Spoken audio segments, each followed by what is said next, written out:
Welcome back to Cord Cutting today, where we break down some of the biggest stories happening in the world of cord cutting, including massive changes coming to ABC, CBS, Fox, and NBC. As the FCC is changing ownership rules, we'll tell you what's happening. This will have a big impact on you. And I'll tell you why in a quick second. Amazon's new free ad-supported streaming service isn't quite dead yet. Now, Amazon says it's shutting down, but it's still alive on many services. We'll tell you what's happening there. When is Freevee actually shutting down? We got some details for you. And Plex has suffered a massive data breach. You need to be changing your passwords if you use the streaming and media giant Plex. Now, these stories and a whole lot more. There's a lot to talk about. It can be found in the show notes and in the first pinned comment. I'll put a link to each story I talk about there so you can read them for yourself, come up with your own opinions. I'd love to hear from you. If you're new here, do me a favor, hit that subscribe button, hit that thumbs up. Doing one or both really does help us because it lets YouTube know you enjoy what we do here, so they recommend our videos to more people. And with that said, also, hey, don't forget to check out my second channel. I saw some comments in the comment section. How do you find it? I have a second channel where I talk about non-cord cutting related content. Today I posted a video breaking down Crackle Barrel's huge backtrack. They changed their logo, they changed their stores. First they said they were going to undo the logo change, and then they undid the changes to the stores. I got a full breakdown on what the three main mistakes I think they made during that process, and hopefully it helps you maybe avoid them. But check it out. Link in the show notes and in the first pinned comment too, over to the Guy Reviews channel, where I post a lot of videos like this by non-cord cutting news. All right, let's dive into it. The FCC wants to change ownership rules for ABC, CBS, Fox, and NBC. The FCC yesterday announced plans for this month's meeting, and one of the things they'll be proposing rules and voting on is a change to ownership rules. Now, currently they call it the Big Four rule. You can only own one of the Big Four stations. You can in most markets under the rules. There are some loopholes here I'll get to in a minute. But if Sinclair or Nexstar owned an ABC, CBS, Fox, or NBC, they couldn't own another one of those channels in that market. Now the FCC wants to change that rule, as, let's be honest, those stations aren't as dominant as they used to be. The FCC wants to now allow station owners to own multiple. You already see Nexstar rushing out and buying Tinga. If that deal goes through, allow them to own many stations, more than one in one market. Sinclair is also talking about buying up a lot of ones. They still bought up a few smaller ones and more with it. But for you, the big thing here is we're already seeing this happen. I saw this in Missouri, back in Springfield, Missouri, where the ABC station now is basically simulcasting the CBS news. We're seeing that increasingly happen. With local news becoming increasingly harder, I predict that this move will result in many local news stations going away. And instead, where you'll see one simulcast of multiple. I live in an area where there's two ABCs, and it used to be the ABC that was also owned by Nexstar, who also owns the local NBC, would be focused on a sub-market in the area and air local news there. Quite a few years ago, they shut down that local news. Well, it was in Fort Battle Creek, and now simulcast out of Grand Rapids the same NBC news on that station, effectively removing another news option there. I think we're going to see more and more of that. Keep an eye on this, because there's not newspapers like there used to be. Radio stations don't really have their news departments like they used to, especially in small and mid-sized towns, meaning that TV stations are often the only local news sometimes in some areas, and this rule would really negatively impact them. If you follow me, you know I'm always concerned about local news. I think it's a dying art. I don't know what to do with it yet, but it is. All right, next up, and we'll keep an eye on it. We'll let you know when the FCC votes. But next up, Amazon is shutting down its free streaming service, Freevee. Now, a few things. It is shut down on some apps out there.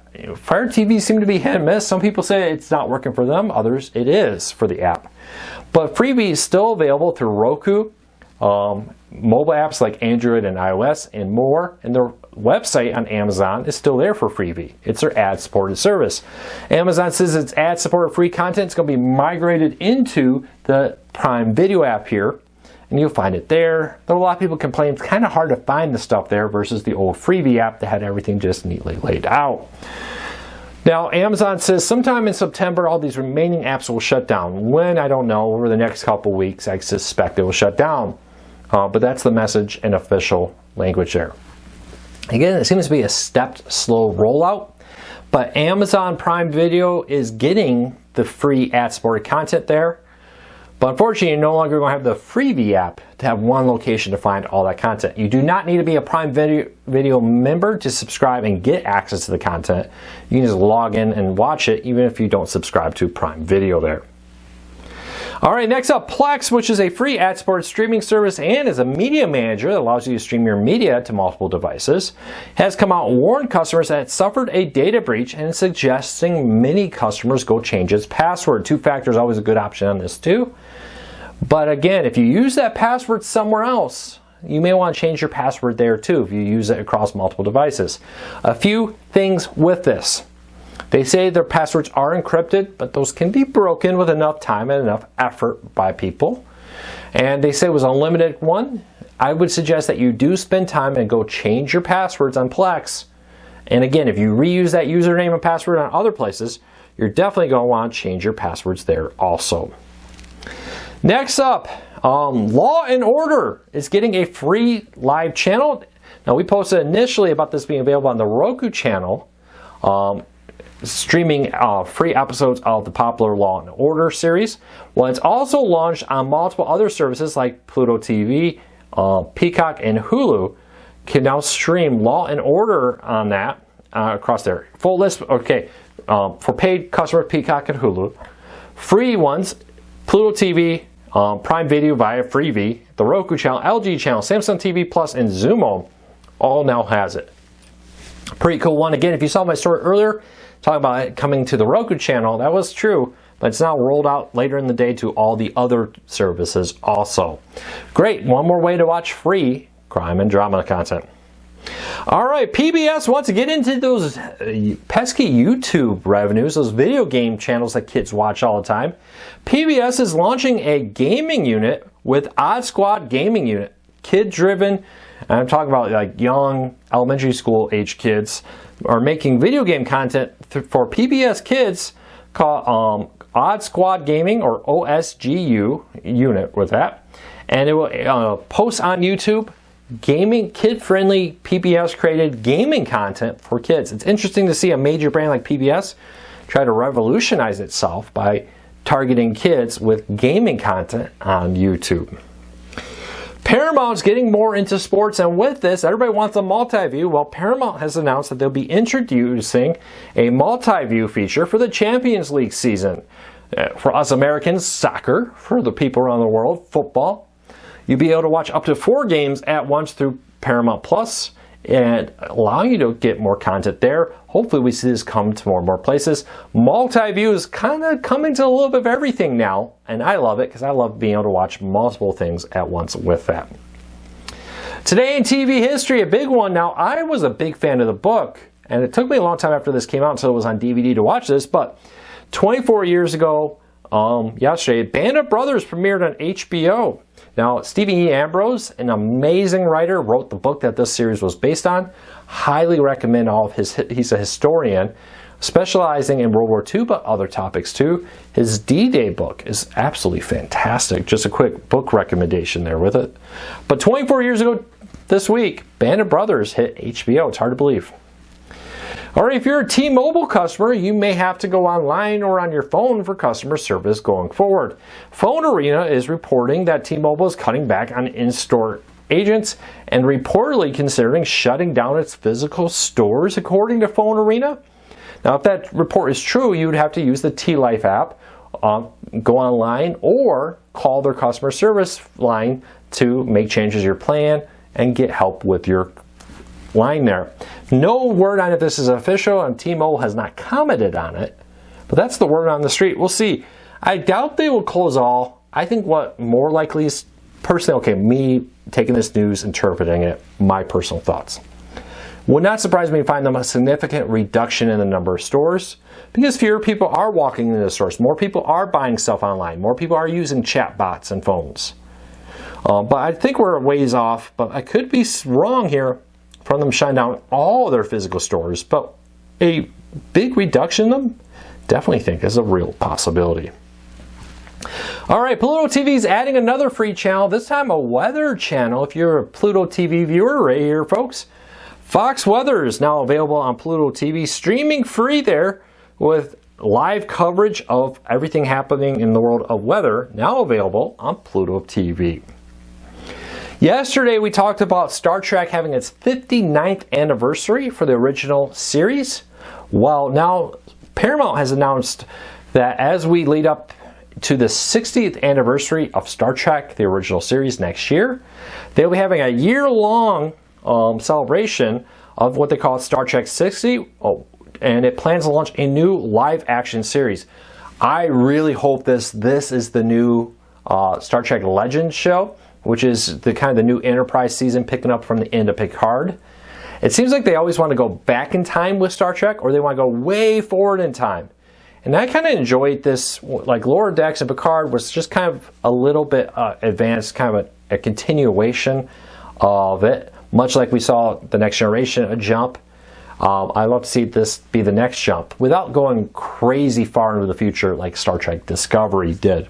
But we'll see. More will be coming out here as Paramount is working on launching a new live-action TV show, and they're launching a year-long celebration of Star Trek turning 60.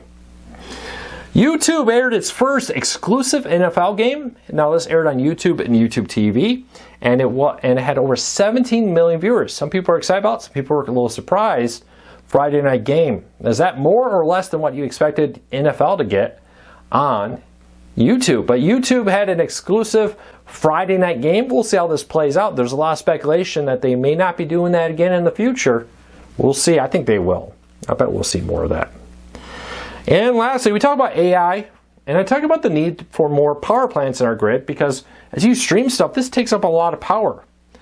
And we're seeing a resurgence in nuclear power. Data centers, AI, all this stuff is putting huge demands on our power grid as we have massive data centers, plus people at home, you know, ditching fossil fuels for your car means more power being absorbed by your home.